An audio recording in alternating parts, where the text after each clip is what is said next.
आपके safe zone कौन से, डेंजर जोन कौन से, एग्जाम पैटर्न क्या है और इसके साथ साथ इंपॉर्टेंट डेट्स क्या है। जो नॉन टेक्निकल में मूव ऑन हो चुके हैं वो किस तरीके से यहाँ पर आरआरबी में, जो कि एक बहुत अच्छी जॉब मानी जाती है, वहाँ पर किस तरीके से सिलेक्शन पाएंगे। 30 तारीख से आपका फॉर्म फिलिंग स्टार्ट हो गया। एज द क्लोजिंग डेट 30/11/2025, मतलब अभी बनवा लीजिए। हेलो दोस्तों, नमस्कार। आप सबको पता है कि आरआरबी की तरफ से करीब 2500 वैकेंसी रिलीज की गई हैं और उसका फॉर्म फिलिंग भी स्टार्ट हो गया। यहाँ पर काफ़ी ऐसे बच्चे हैं जो सोच रहे होंगे कि सर हमने टेक्निकल तो छोड़ दिया है, तो किस तरीके से हम उसमें आरआरबी में सिलेक्शन पा सकते हैं। तो यहाँ पर आज ये वाले सेशन में मैं सारे पॉइंट्स पर बात करने वाला हूँ। आपके सेफ जोन कौन से, डेंजर जोन कौन से, एग्जाम पैटर्न क्या है और इसके साथ साथ इंपॉर्टेंट डेट्स क्या है, सैलरी आपको कितनी मिलने वाली है और जो नॉन टेक्निकल में मूव ऑन हो चुके हैं वो किस तरीके से यहाँ पर आरआरबी में, जो कि एक बहुत अच्छी जॉब मानी जाती है, वहाँ पर किस तरीके से सिलेक्शन पाएंगे। चलिए सर स्टार्ट करते हैं। और एक चीज़ बता दूं, ये वीडियो आप सभी बच्चों के लिए बहुत यूजफुल होगा। हो सकता है आपके परिवार में, रिश्तेदारी में, दोस्तों में कोई आरआरबी की तैयारी कर रहा हो तो ये वीडियो को वहाँ तक जरूर भेजिएगा। और उसके साथ आप मेरे पीछे देख पा रहे होंगे कुछ बच्चों के फोटो लगे हुए हैं। भाई वो बच्चे हैं जो 2024 में सिलेक्शन पाए।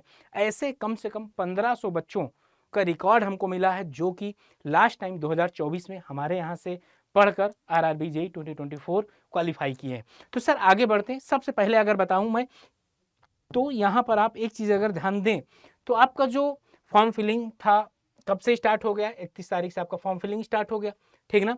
कब तक रहने वाला है, 30 तक रहने वाला है। फिर से एक ही चीज़ कहना होगा, सारे पॉइंट्स को बहुत अच्छे तरीके से जान लीजिएगा, इसके बाद ही फॉर्म फिल करिएगा। अदरवाइज होगा क्या, फॉर्म आपका कैंसिल हो सकता है सर।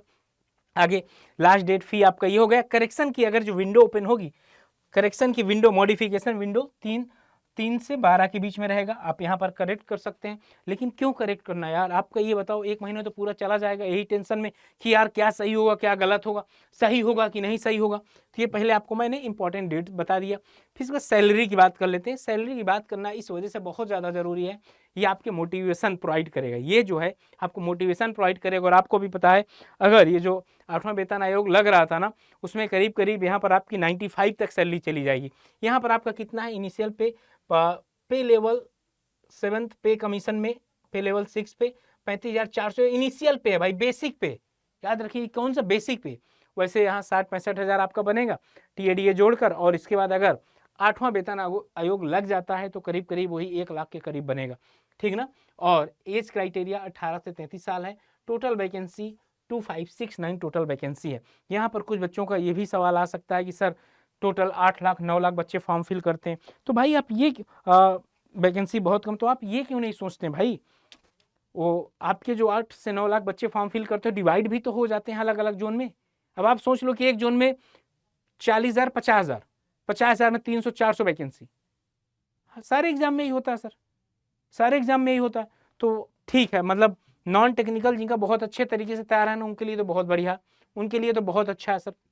एज क्राइटेरिया की अगर बात कर लिया जाए तो 1/1/2008 के बाद नहीं पैदा होना चाहिए, उसके पहले ही जो बच्चे जन्म लिए वही फॉर्म फिल कर सकते हैं। और अपर एज की अगर बात किया जाए, UR 2/1/1993, OBC 1990 और SC ST 88, मतलब आपको आपके अकॉर्डिंग क्या है एज क्राइटेरिया या एज रिलैक्सेशन प्रोवाइड किया गया है सर। आगे अगर बात किया जाता है EWS, अच्छा जो आपके डॉक्यूमेंट्स होने चाहिए, यहाँ पर बच्चों को बहुत ज़्यादा समस्या होती है। ये बता दूं मैं कि आपका जो बेस्ड होना चाहिए, financial year will be 2024-25 as the closing date 30/11/2025, मतलब अभी बनवा लीजिए।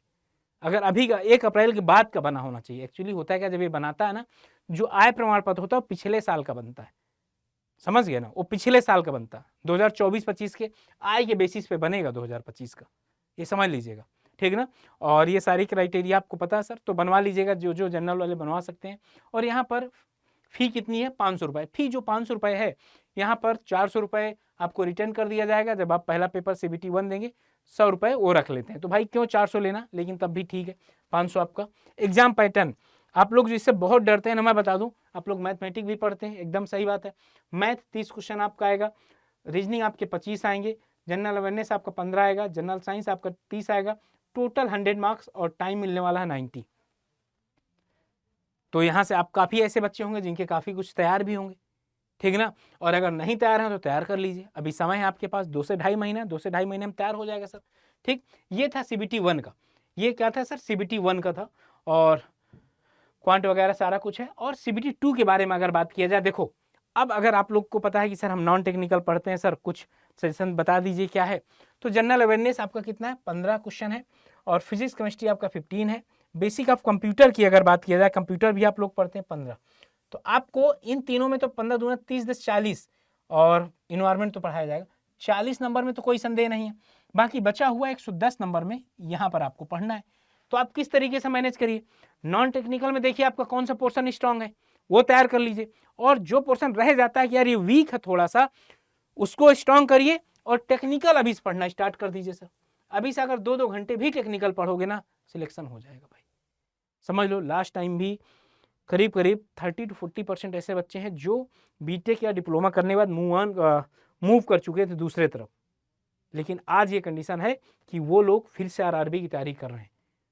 भाई आप जिसकी तैयारी कर रहे हो सकता है बहुत अच्छी हो, लेकिन ये भी किसी गवर्नमेंट में अच्छी नौकरियों में भी इसकी गिनती होती है, ठीक ना। यहाँ पर भी 120 मिनट मिलने वाले हैं। तो अगर आपने ये कंट्रोल कर लिया तो ये तो कंट्रोल है ही है। तो लेकिन पढ़ाई अभी से करना पड़ेगा, भागना नहीं पड़ेगा आप लोगों को, ठीक। आपको एग्जाम पैटर्न बता दिया सर। एग्जाम पैटर्न के बाद अगर बात किया जाए, वैकेंसी की बात किया जाए, तो ये आप टोटल वैकेंसी आप वैकेंसी देख सकते हैं। अभी वैसे भी दिखा दूंगा यहाँ पर, जिससे अहमदाबाद में 151 है मैक्सिमम, 121 127 है आपका बिलासपुर में है सर, 160 है आपके आरआरबी चेन्नई में, गोरखपुर में 98 है, जम्मू कश्मीर में आपकी 88 वैकेंसी है। आगे अगर बात करते हैं यहाँ पर कोलकाता में आपकी बहुत ज़्यादा, कोलकाता में 628 है सर, ठीक ना। आरआरबी मुंबई में आपकी कितनी है, आरआरबी मुंबई में 434 है, प्रयागराज में 162 है, ओके, और इस सिकंदराबाद में 103 है। टोटल मिला दिया जाए वैकेंसी तो 2569 है, 2569 टोटल नंबर ऑफ वैकेंसी है। सफिशिएंट भाई, यहाँ पर बच्चे भी डिवाइड होंगे। आगे और भी आपको दिखाऊंगा कौन से सेफ जोन है, कौन से डेंजर जोन है। ये लास्ट टाइम जो 2024 में पेपर हुआ था ना, उसके बेसिस पे मैं आपको बता रहा हूँ। यहाँ पर उसके बेसिस पे अगर आपको बता रहा हूँ मैं, तो ध्यान से इसको सुनिएगा क्या है। यहाँ पर अगर आप देखोगे तो अहमदाबाद की अगर बात करते हैं, तो अहमदाबाद में टोटल एप्लीकेशन पिछले बार कितना पड़ा था, 33,500 करीब पड़े था। एक सीट पर जो कम, वैकेंसी भी ठीक ठाक थी भाई। अब ये बताओ इसके रिस्पेक्ट में 382 में 33,000 फॉर्म पड़े। अब इससे आपको भी पता, बहुत ऐसे बच्चे हैं बस फॉर्म डाल देते हैं, वो उनका क्या होता है, फॉर्म डाल देते हैं। आधे बच्चों का कंपटीशन रहा होगा 17,000 का, पर सीट कितना कंपटीशन था, 88। और जिनका आरटीआई मिला था बेंगलुरु में अगर देखा जाए 400 करीब का 397 सीटें थी और 430, बाप रे बाप, इतना बड़ा कंपटीशन। यहाँ 1,70,000 पड़े थे।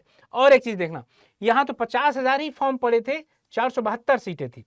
और यहाँ पर 251 सीटें थी जम्मू कश्मीर में, तो 29,000 फॉर्म पड़े थे। इस तरीके से जितना भी डेटा अवेलेबल है वो आपको बता दे रहा हूँ मैं, ठीक। मुंबई में सब ज्यादा पड़े थे, 3,56,000, 1,377 सीट भी थी वहां पर, 1,377 सीट भी थी। अब देख लो सिलीगुड़ी में 28 सीट थी तो टोटल 2,553 फॉर्म पड़े थे। तो ये चीजें आपको डिसाइड करना है कि आपको फॉर्म कहां से फिल करना, क्योंकि ये बता पाना बहुत मुश्किल नहीं, असंभव है जो ये बता पाए कि आप यहाँ से फॉर्म फिल कर दो।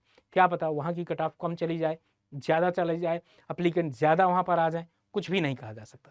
आगे चलते हैं सर। तो ये आपके सेफ जोन, डेंजर जोन हो गए। अच्छा, सिविल की अगर वैकेंसी के बारे में बताऊं, सिविल में अगर सिविल की वैकेंसी के बारे में बताता हूं तो सब ज्यादा कहां पर है, अहमदाबाद में सिविल की जनरल की बात कर लेते हैं, यूआर की 37 है, बिलासपुर की 39 है और कोलकाता में 42 है, मुंबई की 49 है। यहाँ पर टोटल वैकेंसी में अगर बात किया जाए तो अभी तक टोटल मुंबई की ही 116 वैकेंसी है। मुंबई में सिविल की ही सबसे ज़्यादा वैकेंसी है सर। आगे अगर बात करता हूँ मैं सर, मुजफ्फरपुर जैसे इस तरीके से देखो आप, तो थोड़ी सी वैकेंसी तो कम है। प्रयागराज में केवल 28 वैकेंसी जनरल की है, 9 एससी की हैं, 4 एसटी की हैं, 20 ओबीसी की हैं, 7 ईडब्ल्यूएस की, टोटल 68 है। अब यहाँ पर ये वाला सेशन आपको देखने में एक फायदा जरूर मिलेगा सर, और वो फायदा क्या मिलेगा कि अभी आप सुनना, आपने गलती से डाल दिया अजमेर से आपने फॉर्म डाल दिया और आपकी कैटेगरी कौन सी, एसटी है, बताओ, या एससी कैटेगरी है, सिलेक्शन होगा? नहीं भाई, जनरल में फाइट करना पड़ेगा। हो गई, लंका लग गई आप लोगों की। तो ये सारी चीज़ें बहुत कैलकुलेटेड वे में आपको चलना है। अब जैसे यहाँ पर देख लो, भोपाल में अगर बात कर लिया जाए, भोपाल में भी एसटी की 0 है सर, ओबीसी की 0 है सर, ईडब्ल्यूएस की 0 है। अब अगर आप ओबीसी से बिलोंग करते हैं, आपको लगता है कि भोपाल डाल देने से हो जाएगा, हो सकता है आप ओबीसी की कट ऑफ तो क्रॉस कर जाए, लेकिन आपको जनरल में फाइट करना पड़े, क्योंकि सीट ही नहीं, क्योंकि क्या है, सीट ही नहीं। तो ये सेशन इस वजह से आप लोगों के लिए बहुत इंपॉर्टेंट है। फॉर्म फिल करने के पहले इसको ज़रूर एक बार देख लीजिएगा बहुत बेहतरीन तरीके से। और हाँ, ये तो सारी बातें आपको बता दिया गया है। अब आखिरी बारी ये है कि भाई पढ़ना कैसे, आप लोगों को थोड़ा गाइडेंस भी चाहिए आपको। क्यों सर, आपको गाइडेंस भी चाहिए, तो उस गाइडेंस के लिए मैं बता दूं कि आप लोग ज्वाइन कर सकते हैं किसको, इंजीनियर्स अड्डा को। अभी जाओ अड्डा 24/7, जैसे आपने ऐप को डाउनलोड कर लोगे, कमेंट सेक्शन में लगवा दूंगा मैं, और वहाँ पर ना ये AEJE वाले सेगमेंट में RRB JEE है, RRB JEE जैसे ओपन करोगे, ऑल कोर्सेज में जाइए, AEJE वाले में RRB JEE, तो जैसे यहाँ पर जाकर ओपन करेंगे अभी आ जाएगा। ये देखिए AEJE में ट्रिपल वैलिडिटी सिविल में है, ये शताब्दी बैच हो गया, ये भी शताब्दी बैच मैकेनिकल का। तो जैसे मैं सिविल की बात करता हूँ, तो आप इसको जैसे ओपन करेंगे, कितने का मिल रहा, 2399 रुपये का मिल रहा। अगर आपके पास पैसे हैं तो आप बिल्कुल जाकर ज्वाइन कर सकते हैं, अगर नहीं है तो आप एक काम करिएगा, Y579 कूपन कोड लगाइएगा, 2100 रुपये का पड़ जाएगा, कॉइन्स वगैरह यूज कर लोगे तो 2100 रुपये का पड़ जाएगा।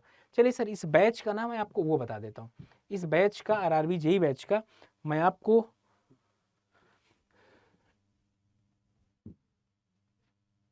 बता देता हूँ कि जो RRB JEE का बैच शताब्दी बैच है ना, वो आप अगर आप महापैक ले लेंगे तो RRB JEE का शताब्दी बैच भी इसी में इंक्लूड हो जाएगा। इसी में क्या हो जाएगा सर, इंक्लूड हो जाएगा।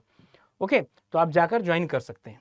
आप क्या कर सकते हैं, जाकर ज्वाइन कर सकते हैं, महापैक ही आप ज्वाइन कर लीजिए, क्योंकि इसमें लक्ष्य बैच भी मिल जाएगा जो कि प्योर नॉन टेक्निकल है, शताब्दी बैच टेक्निकल और नॉन टेक्निकल है। और सारे बैचेज 6 तारीख से स्टार्ट हो चुके हैं।